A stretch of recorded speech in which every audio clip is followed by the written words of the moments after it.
This was the only landscaping that had already been installed on our property that we wanted to get started with to plant. It had a few miscellaneous ornamentals already, which we decided we wanted to work around and keep. We also wanted to experiment and see how these plants would fare in the winter. What we did not want was the dyed black mulch, which is toxic if we want to grow food in this bed. Anything that touches soil is going to leach into our plants, and so our first task was to remove the mulch. Once we removed all of the black mulch, it was time to top off the bed with compost and mulch, new fresh mulch, immediately so that way the soil wouldn't dry out. You can see the heavy red clay that is just cracking because it hasn't had any moisture or mulch or anything else mixed in there. So the next question is, where are you going to get your bulk soil and mulch? I highly recommend avoiding the big box stores for soil. Number one, you're going to be paying more for bagged soil than you are bulk. Number two, you're not going to get the same nutrient-dense, alive soil that you would get at a bulk soil company. What I do recommend is first searching in your area bulk soil and gravel or mulch, and then going to the location and feeling the soil and asking what the ingredients are. If planting in an already existing garden bed like mine with soil below, straight compost will do. If you're planting in a raised bed, then you'll likely want to go with a mix, and we will cover that later on in the package course. Typically, the more diverse the mix, the better. Usually your bulk soil supplier will also have bulk gravel, which could be great for drainage and hardscaping. We have unloaded the compost and the mulch, and we've gone ahead and done this before the plant starters have gone in because we'll be able to just scoot the mulch out of the way, and we wanted to get the mulch down to hold the soil in place. It's also important to share that with this huge slope that we have, we wanted to make sure that the new compost that we put on top wouldn't just wash off with the rain, which we had yesterday. So we rushed to get the mulch on top. Mulch is great because even though you would think it would just wash off with water, it locks in to place. And so even on a slope like this, even with all the compost we put on there, once we put that mulch down, we had a heavy rain yesterday and everything stayed right in position. Now that everything is in place, I can pick up some plant starters, see what's available, and get to planting. I am eager to see the soil come to life with compost and plants. As we top off these beds with compost, I'm actually going to utilize this little rock wall I have here for my Mediterranean herbs like rosemary, thyme, oregano, and lavender. Those sorts of herbs love this sort of rocky, drier climate. This spot gets about full sun to part sun. So I'm going to top off these little holes with soil and then place my plant starters in. The very first thing I'm doing is assessing my rocks, moving a couple around if needed, and then adding soil into the little crevices. I may need to use some of these rocks to kind of fill in the holes and make sure the soil doesn't just run out. This is a thyme that is going to sort of trail really nicely, and so I'm going to kind of squeeze it and wedge it in this little spot. In general, I do not like to mess with the roots unless a plant is really root bound, but in this case, I'll be pruning the plant to help with any root loss by pushing it into this spot. I'm going to take some of the new soil and help sort of secure it in there and top it off. Now what will be important will be to trim this next. These other little spots in here are pretty small, and I honestly don't think I'm going to be able to fit some of my larger Mediterranean herbs as planned, so I'm just going to do some small little cilantro. When you disrupt roots like I did for this thyme, the most important thing you can do is prune. I'm going to be pruning everything that I transplant here, but the more you disrupt the roots, the more you have to compensate for the greens. And for this guy, all I'm going to do is just grab it by the handful and snap it back. It looks small right now, but it's going to be really happy that I just harvested all this wonderful smelling thyme. Here are the current little herbs that have been planted in here for a while. And the most important thing that you should see here is the new growth. That means that the plant has rooted and is growing. If you haven't noticed, I'm actually planting on an incline. That's the biggest incline back there. But everywhere over here in this garden, there's an incline. And that really doesn't matter so much in the plants I choose, although I am gonna love layering some plants through here. But what does matter is the initial planting, because as I'm watering these plants in, water's just running off, so there's a strategy. So first of all, I'm using a really crappy hose here, but I'm gonna use it for reference. Here's my little rosemary. I'm gonna go around and I'm just gonna slowly water it. I'm not gonna hit it directly, so that way the soil doesn't fall out. And then over here, I'm gonna water around my plants the same, but you'll see where the soil is kind of moving into the holes. And I actually want that because now I'll be able to go back in and fill back in these holes. Same thing here. And when I fill back in those holes, I'm not gonna water it in because I'm gonna let the roots take in that spot. Let's use this Thai basil as another example. I'm gonna water this in. You can start to see the root ball around there. I'm gonna water all around it. You can see the water just rushing down, right? Now what I'm gonna do is I'm gonna take some of this mud and I'm just gonna scoot it right back up to it, because eventually the roots are just gonna grow right through there. When you disrupt roots like I did for this thyme, the most important thing you can do is prune. I'm gonna be pruning everything that I transplant here, but the more you disrupt the roots, the more you have to compensate for the greens. And for this guy, all I'm gonna do is just grab it by the handful and snap it back. It looks small right now,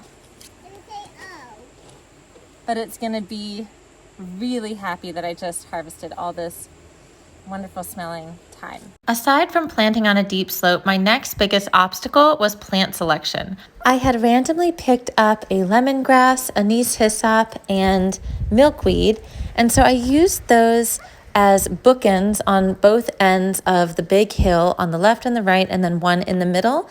And then I planted in between there lavender. The next row was the butterfly bush and perennials that I planted in threes. A general landscaping rule is to plant in threes. So if you had to go step by step picking out plants, you could go to a garden center and always pick up a plant in threes. Let's talk about plant selection. My options were slim pickings at the garden center because of the time of year. So what I chose was very much based on priorities and then spacing. And I honestly planted this bed sort of at the seat of my pants, just going with what I was able to find and then working with the design from there. So my first priority was some pollinator attracting perennials like galra and salvia and butterfly bush and lavender. So these were all incorporated first at the very top in order to secure my perennials that will come back year to year and bring the pollinators. Next, I was really interested in the chrysanthemums. Now, depending on where you live, you can use chrysanthemums in the ground and they'll come back. Chrysanthemums will not tolerate a hard freeze over and over again, so I'm going to be protecting these guys. But when you plant them in the ground early enough and you give them some protection, they can come back as perennials.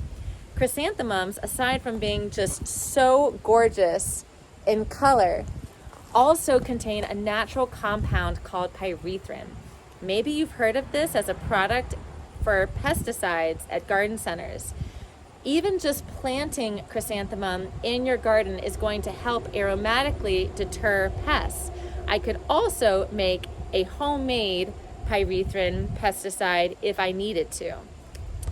Then I chose the ornamental kale and cabbages. Now y'all might be asking, can you eat those? Technically, yes, but it's not very tasty. They're typically used as ornamentals. They still bloom the gorgeous, beautiful brassica blooms that you see on other broccolis or Brussels sprouts, and pollinators love those. Plus, they were a nice aesthetic sort of bounce off from the chrysanthemums. I planted in one row of cauliflower and broccoli that I was able to find as plant starters from the farmer's market.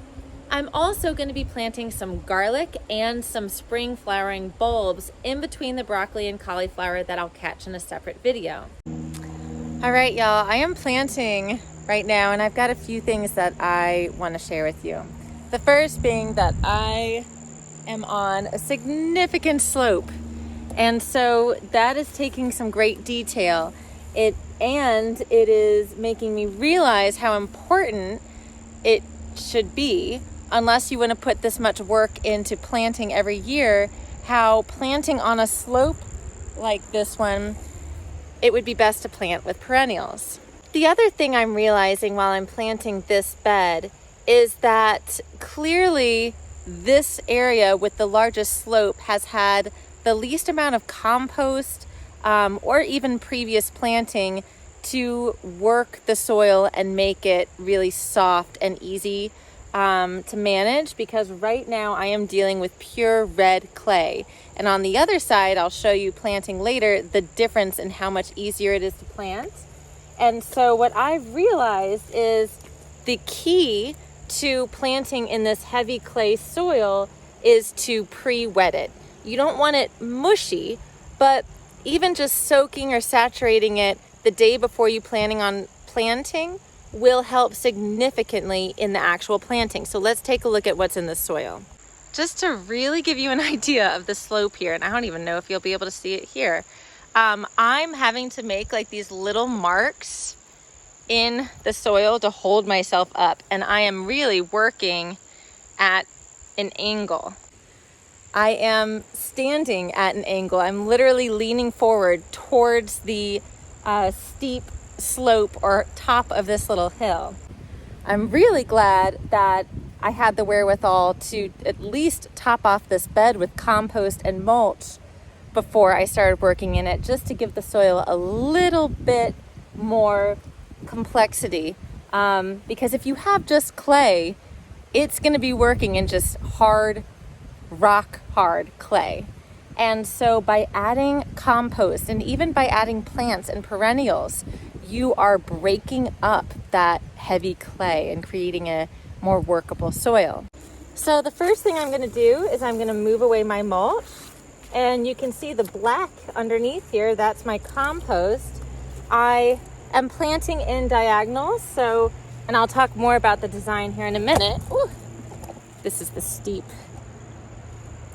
hill here.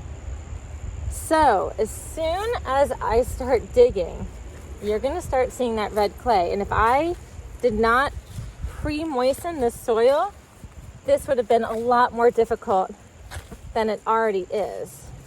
Take a look at this red clay. Now, before I watered it, it would have been rock hard. And you can even see how heavy clay it is by the way I can just smush it into this clay ball. But by watering it, it breaks it up, and now I'll be able to break up a lot of this and mix it with the compost. So I'm planting some ornamental kale and cabbage. These are pretty root bound, but not too bad. I'm just going to kind of gently tear them apart here. And what's nice about the ornamental kale is technically you could plant it up to here and have it be a nice little close mound, so close to the ground. But because the soil is so dense, and these are technically my annuals, I'm just going to go ahead, mix up my soil, let it go right there, and be done with it. Once I get that soil around there, I'm going to take my mulch, which it might be hard to see the difference between the mulch and the soil because it's all kind of the same color, but I'm going to get my mulch back around there. This one is a little bit taller than those others, but I'm really not going to be worried about it too much because this is so hard. Working at this steep incline is just next to impossible. So I'm going to try to finish up this planting and then work more towards the bottom. So to try to get in as much planting as I can, I am taking a few plants with me at a time. If I had tried to take the whole flat of plants, then they would fall down. So I'm just taking a few, holding them in between my legs and planting them.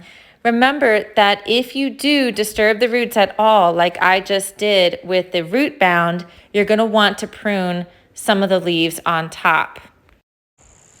All right, the other thing that you must know here is if you have anything with a much deeper root ball, it's going to be really hard to plant this sort of flat, and I don't really necessarily want to plant it flat with the grade of this slope. So what I'm doing is I'm digging a hole straight down towards the back like this, and then I'm planting it up straight so it's almost touching the back there, and now I'm scooting this around it, and all I need to do is scoot the soil up towards the part that is pretty much exposed. If this was flat, you would see all of that. So I'm just taking all of this soil and sort of packing it in there, and then going back in and adding my mulch again. That mulch is going to help keep the soil from moving down. So just another lesson I'm learning here as I plant on this very, very steep slope. Let's talk about the design of this bed. So the first thing you should know is that this side, all the way up to this little corner of the rock, is pretty much shade all day long during the fall and winter time. This bed gets full sun. I've got one little sunny spot here, so I did a chrysanthemum to bounce off those over there, and a little celosia that I have in that corner. And then I used this for shade-loving plants like daylilies, which are actually edible, Swiss chard, some more daylilies, and then I put some herbs in like yarrow, chives. This azalea was already here. This is where my little rock garden herbs are, my Mediterranean herbs, the rosemary, the thyme, this little cilantro. So I've got pockets of herbs that are going to go through here. Now in the summertime, I'll be able to see, or spring and summer, I'll be able to see if this bed actually gets more sun, since the location of the sun will be more northward. So I'm choosing full sun loving plants to go in here, some perennials, some flowering cabbage, which technically could go in the shade, but I thought that would look nice to the chrysanthemums. And I'm doing all of my broccoli along the border. So these are my little broccoli starters. These were basically the only plants that I could find available since I was so late to moving to this property and then planting this bed. I am planting pansies and violas around the perimeter, which can continue into the shade. These might not bloom as much, but they'll still bloom a little bit, and it will help me transition from sun to shade. For the actual layout of this bed, I wanted to create some irregular shapes, and I thought especially that would work nicely since this is such a large bed and technically an irregular shaped bed. So I'm starting with the outer edges. Honestly, the only thing I knew when I started planting this bed was that I wanted edibles along the very front, the flowers along the border edge, and that I wanted some sort of curve. So I started at the very top with lavender, butterfly bush, gaura, all pollinator-loving plants, some salvias. And then I did this little row of chrysanthemum, which are actually perennial in our region. And then I did the ornamental cabbage and kale to complement the chrysanthemum. The next thing I did was I planted consistently in threes. So up here, there's 3 gauras. Everything is planted in diagonals. And then I continued that same pattern halfway down. There's 2 Gauras and a Salvia because they were out of all the amount of Gauras I needed. But that Salvia is gonna work well because I've got another one planted over here, there. So even right there, I'm planting in triangles, and it goes all the way down. Now what I'm gonna plant in this mass is gonna be based on what I can find at the garden centers, but I'm likely gonna go with some drift roses, just a mass planting. Overall, my biggest goal was to bring in plants that would increase biodiversity, and as soon as I planted them, I saw exactly that.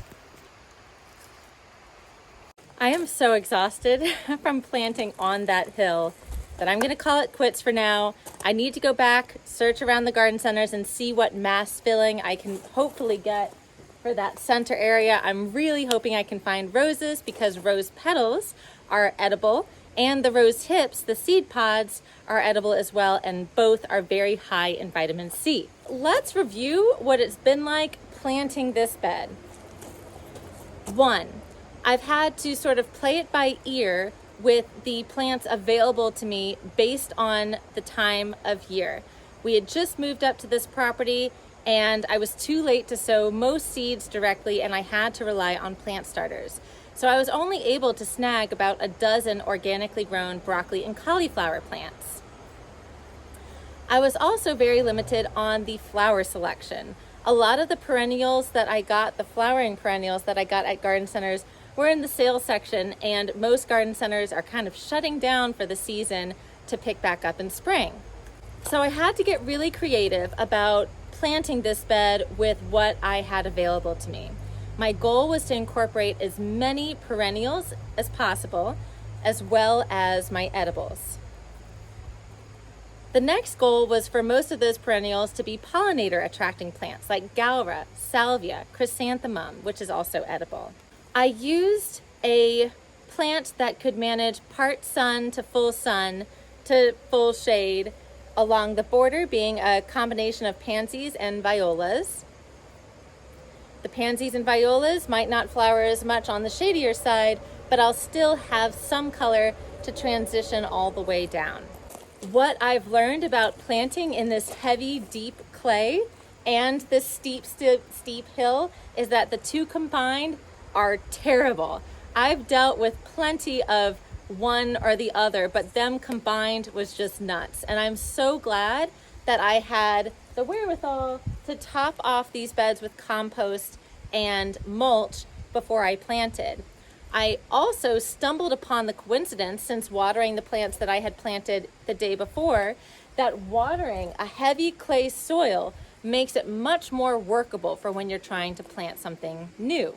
I had to be very careful on this steep hill. I created little divots in the soil and the mulch to sort of land my feet and move along that steep hill, and I was faced forward. It was very uncomfortable.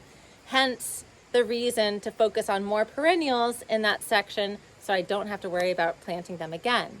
I've seen a major difference between the bed that was on a steep hill soil compared to the soil in this bed right behind me in the shade. It's very likely that the previous owners added compost, added topsoil to this bed and have planted this bed, but left that steep hill alone. And I understand why.